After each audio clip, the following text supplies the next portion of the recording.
Welcome to Functional Talk, the Functional Med for the People podcast, where we bring you the latest insights and practical tips on how functional medicine can transform your health and empower you to live your best life. I'm your host, Michelle Brooks, Doctor of Nursing Practice with over 30 years of nursing experience. Join me as we dive deep into the world of functional medicine, exploring the cutting-edge research, evidence-based practices, and real-life success stories that will inspire and empower you on your health journey. Subscribe to Functional Talk on your favorite podcast platform and join our community of health-conscious individuals who are committed to living their best lives as through the principles of functional medicine. Get ready to be inspired, educated, and empowered. Let's dive in.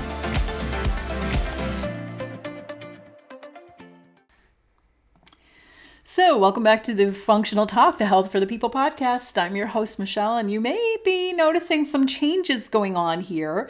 I have come up on a year since I began my journey with My 4D Wellness LLC, and I was feeling that the name was just not my mission, and I wasn't really moved by it. And after some praying and some searching, I fell upon our new name and brand, Balance by Brooks. This is the heart of my mission. It is the name. It is the brand, and it is really to help you find balance in your life.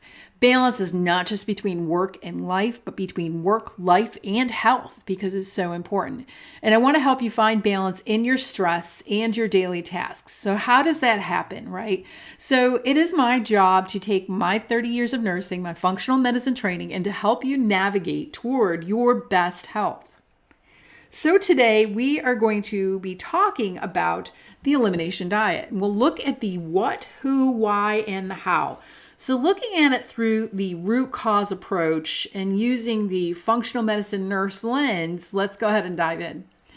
So what is the elimination diet? What is the what of it? It has been explained by various online health sites as an elimination diet involves removing foods from your diet that you suspect your body can't tolerate well. We all kind of have those foods you're like, oh, I can't eat that, or I can't eat that. So according to the Institute of Functional Medicine, it is the short-term food plan. And the goal of this short-term food plan is to allow healing to occur in your gut so that individuals can return to eating a broad variety of whole foods, which we really need to be able to do to provide us all the necessary nutrients that our body needs. So what are the top 3 features of the elimination diet? Well, first, it can help identify food triggers. Second, when we remove the foods that are triggers for inflammation, the result is, you guessed it, decreased inflammation. And third, as you decrease the inflammation in the body, and specifically in your gut, you're building a healthier microbiome. So some wonderful points made here. Now, the second and third points, the who and the why, who would benefit from the elimination diet? Let's look at this long list. Those with irritable bowel syndrome. And why? Because those who trialed the elimination diet with irritable bowel syndrome were able to reduce their symptoms by over 25%. And this is research that's been done. Now, those with eosinophilic esophagitis. Now, if you haven't heard of this, you most likely don't have it. Eosinophilic esophagitis is the inflammation of the tube or the esophagus that goes between your mouth and your stomach. And that's the tube that the food travels down. So why would someone with this benefit? Well, one study that was done almost 20 years ago showed that those with this eosinophilic esophagitis that trialed the elimination diet were able to decrease their symptoms by over 75%. Huge difference. Very significant. Those with ADHD have noticed decreased symptoms of the ADHD with the use of an elimination diet. Now, please note, do not just put your child on an elimination diet without working with their provider and or a qualified practitioner that can ensure you are not missing the intake of any essential vitamins and minerals and nutrients. Kids should be supervised by a medical professional if you desire to go this route. Those with eczema and other skin conditions. Now, the elimination diet can help to reduce those symptoms. Migraines, the elimination diet can help to reduce those. So this is largely the who and the why. So now let's talk about the when. You do not want to do an elimination diet until you've done the proper preparation. You are going to want to have read up. You want to choose a specific program. The IFM, Institute for Functional Medicine, they have a program. The Cleveland Clinic has information out there. There's many independent authors regarding the elimination diet. I can offer a few suggestions on books if you're interested. Here's a hint. You want a plan that is going to include at least 3 weeks. As I was prepping for this podcast, I found one plan that was 14 days. If you've got skin issues, you're going to be looking at a suggested 6-week plan because it takes that long for your skin to literally turn over cell to cell or to see definite results. So it's important that you work with someone trained in the elimination diet because there are some things you want to you're going to need to watch out for. You need to be sure that you're detoxing, making sure that those detox pathways are open because a lot of people do lose weight with this. And so if you do lose, this is not focused on losing weight. It's not a weight loss diet. It's not food restriction. Your types of food are limited, but you can eat as much as you want of whatever's on the diet. So, but people do, because of the inflammation, people do tend to lose weight on this. And when you lose weight, if you're losing fat, your toxins are stored in your fat cells. So you need to make sure that those detox pathways are open. Otherwise, you're going to be feeling pretty poorly. You need to have the right mindset. If you take on the elimination diet, you need to avoid focusing on what you can't have. And I'm actually on the elimination diet right now in the middle of, and I'll talk about that in a minute.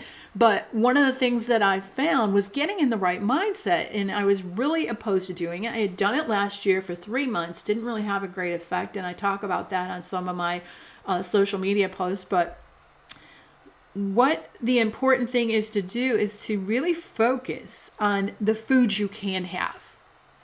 And if you are a diabetic, especially if you're been on medication for diabetes, you're going to want to be extra vigilant about checking your blood sugar because if you are truly eating better foods and you're making better choices, you're decreasing your inflammation, you will most likely need to work with your provider to possibly adjust your medication doses. So being sure that your blood sugar is remaining in the healthy range and not dipping too low will be a top priority for you. And the same goes for those on medication for high blood pressure. If you begin dropping the processed foods, eating healthier options like lots of fruits and vegetables with magnesium and potassium, you will most likely notice your blood pressure dropping. So working with your provider and letting them know when your blood pressure drops is so important, as you too may require less medication during this period. So what kinds of foods do you avoid in the elimination diet? Dairy and gluten are 2 of the top allergens. So these foods and any products with these foods in them, those ingredients, when they're removed for at least 3 weeks, you might notice some difference if you have some issues with dairy or gluten.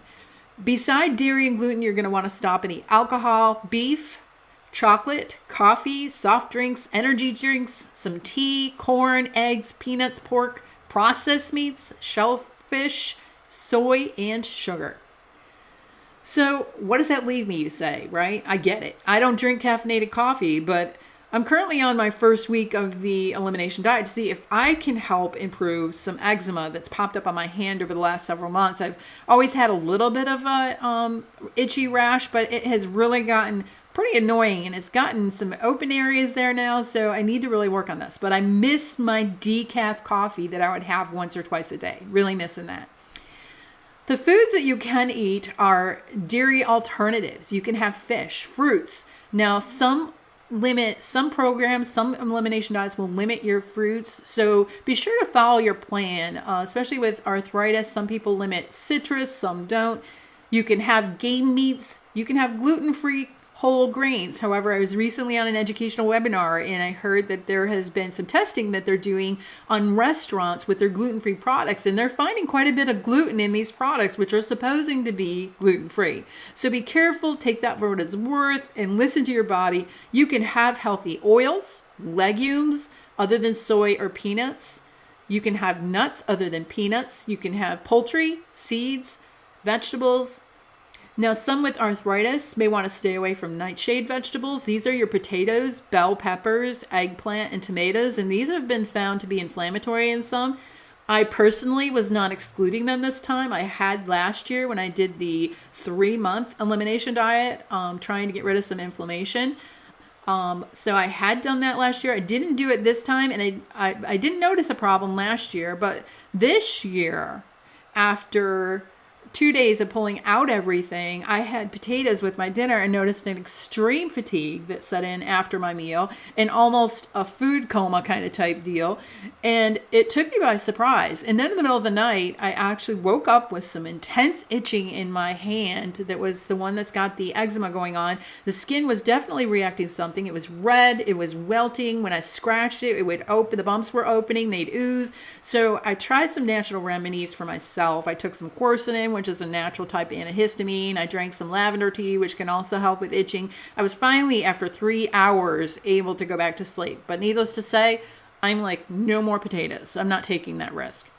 So very important that as you do this, to pay attention to what you're eating. I started writing down what I ate, but as I was eating pretty much the same foods that I usually eat, except for no soy, no peanuts. And I also stopped the coconut, as I was really eating a lot of coconut milk and oil lately. And this was about when my hand had worsened. So it was one of the things that I knew that I had kind of added into my diet in a great amount. And then right around the same time that my hand started blowing up. So I also had found these potato chips with avocado oil and salt, which I don't eat a lot of them, but I'll tell you, when I want a snack, they would be something that I would go to crunch on. So I didn't think that it would be potatoes. I really didn't.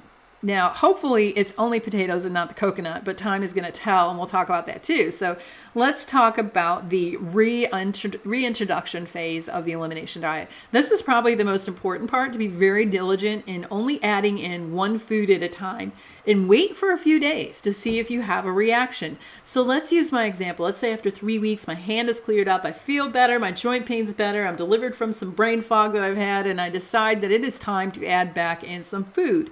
And I'm going to pick the food that I miss the most at that time. So let's say I really want my cream of coconut or my cream of broccoli soup, which I use my coconut milk in.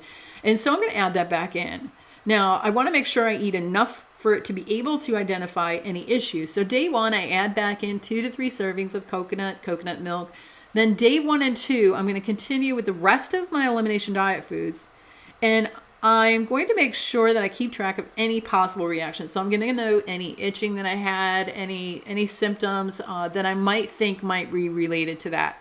You can find a reintroduction symptom tracker. We use them for our elimination diet program, and I would use that to identify any issues.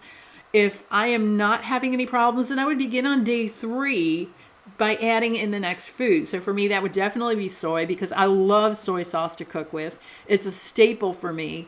So using that several times that day, maybe using soy sauce, maybe using some tofu, and track some symptoms on day 3 and 4, all while continuing with the elimination diet and the coconut added back in.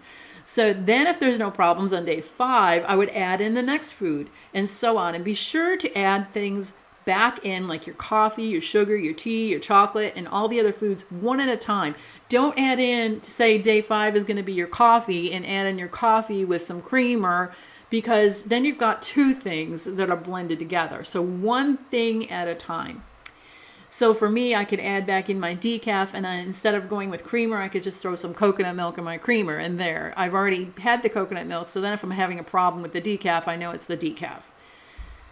So all the other foods one at a time, just like I did in days 1 to 5. Now, maybe you are asking, what might I notice as a reaction? That's a great question. So I talked about the itching and the eczema on my hand.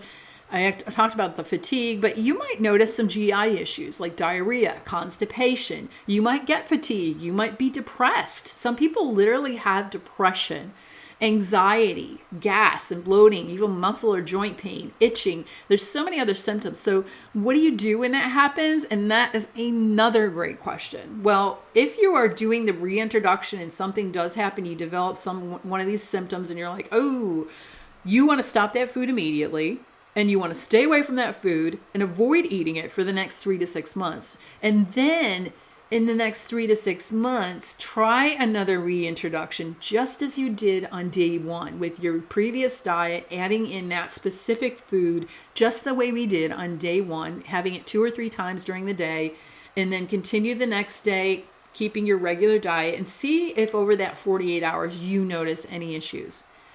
This is why it's so important not just to do this on your own, but to work with someone that can help you, as there are some nutritional supplements sometimes that you can help try to heal your gut in the meantime, to the point that maybe you can reintroduce the food in the future without any incident.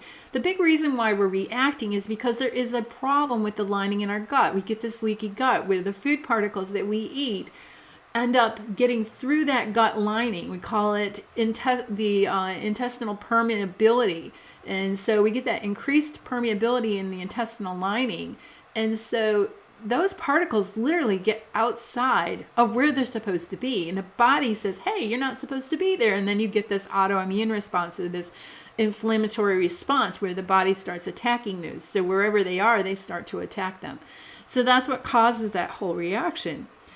So that wraps up my little discussion today on the elimination diet. And next week, I want to invite you back, because I am going to invite a special guest back next week to talk about her experience with the elimination diet and how she's benefited from that. So really be sure to subscribe and follow. This is really great. If you've got any chronic illness, or if you think there are foods that bother you, I really hope that you reach out. We are going to be working together with another health coach on bringing a live webinar on walking through the elimination diet. All these little factors that I did in like a 5-minute nutshell, we're going to get a day's worth, a full morning's worth of all this information, line you up for success. And then we're going to follow it up. We're going to open up for a program. We're going to have a weekly check-in. We're going to have Zoom sessions where you can just hop on board and get support while you're doing this. There's also offerings for some personal coaching through this experience. So we're just really excited about doing this, because we've just seen great benefits in people around us and in the research, and really excited. So I hope that you stay tuned for next week. Be sure to subscribe. It's going to be a good one. I hope you all have a wonderful week.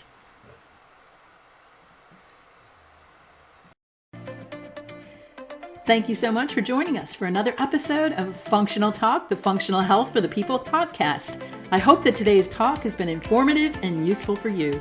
Just a reminder that Functional Talk does not replace the care provided by your healthcare provider. Information that is given here is not meant to cure disease, but solely as an educational service to the healthcare consumer. You can find us on social media at Dr. Brooks RN on Instagram, or Balanced by Brooks on Facebook. For more information, you can check out our website at balancedbybrooks.com. You can also email or direct message me with any questions. If you are enjoying our podcast, be sure to follow, like, and share. We hope to see you back here again next week on Functional Talk.